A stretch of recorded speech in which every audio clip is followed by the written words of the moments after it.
Hi guys, it's Dr. Muhammad Usman and today I'm back with another video on the topic of interacting with the visualizations. And today the topic is about how you can interact with the visualizations and what is the apparent challenge and what is the long-standing distinction between the physical and social aspects of the visualization. So basically we will be today talking about that how you will be interacting with the real world visualizations and what is the basic difference between the conceptual model and the real world model. So starting directly on the topic, basically when we are talking about the interaction, we talk about it is between people and machines, and people interact with the machines through some kind of source, and that is like a mutual intelligibility or shared understanding. So when a person is interacting with his visualization or with the source of the visualization or the data, so it is through some kind of intelligent system, and that is like a computer or any machine that can provide you to make your visualization more easy for you. So over here the basic difference or the basic definition which we have to discuss is the gulf of execution and gulf of evaluation. So I will be talking about both of these things one by one. So let's give you overview over here. So we have one conceptual model and one is the real world.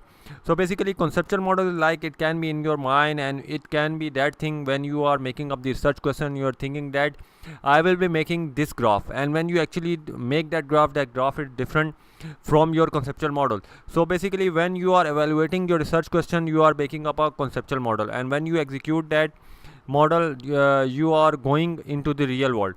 So these are the gulf for execution and evaluation, two types for understanding your visualization or interacting with your visualization. So if I go on to the formal definition, the basic difference between the user intentions and the allowable actions is the gulf of the execution. So if a user that he want to build up a bar graph, so he makes up his mind that my research question will make up a bar graph. So basically he will be trying to make up the bar graph using the table U. But what table U actions allow him to make the bar graph? Does table U has the bar graph? If the table U has the bar graph and the user intention is to make the bar graph, so he can easily make up that bar graph. Similarly, like in gulf of evaluation, it is the amount of the effort or it is the interpretation of the state of the system to determine that how your expectations had been met. Like you thought that your research question will be making up the bar graph, but when you make up your data or put your data in the table U and you saw that it cannot make the bar graph, it will make the line chart. So that is basically the difference between your expectations and your intentions.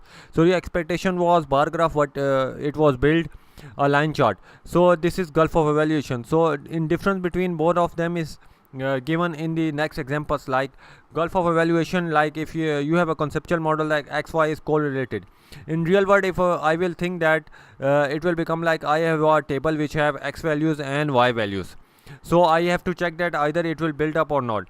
Similarly, like if I move close, if you see that in the previous one the evaluation difference was more. If I put just two columns, it means my evaluation or gulf is basically the difference, it is more in my gulf of evaluation. But if I move up to the scatter plot like thing in real world, like if I make up a chart like XY is correlated, now I can see that there are some dots, but they are not actually correlated at this moment. I cannot analyze they are correlated or not. So I work it on more and I calculate some value of X and Y, so it becomes 0.29. So now it tells you that XY is correlated, and now you can see that the gulf of evaluation is less. So the gulf tells you basically the more or less the difference between the conceptual model and the real world model, then your evaluation is more good. If difference is more, your evaluation is bad. If difference is less, then your evaluation is good. Similarly, like if you talk about the gulf of execution, you have draw a scatter plot on a paper like it looks like this one. But in real world, if you talk about, you have scatter plot like a different one, like in the real world example. So basically at this moment when you are executing your conceptual model for drawing a scatter plot or a bar graph, the concept was different and the difference was more. But when you work on it using the table U, your gulf of execution has become less.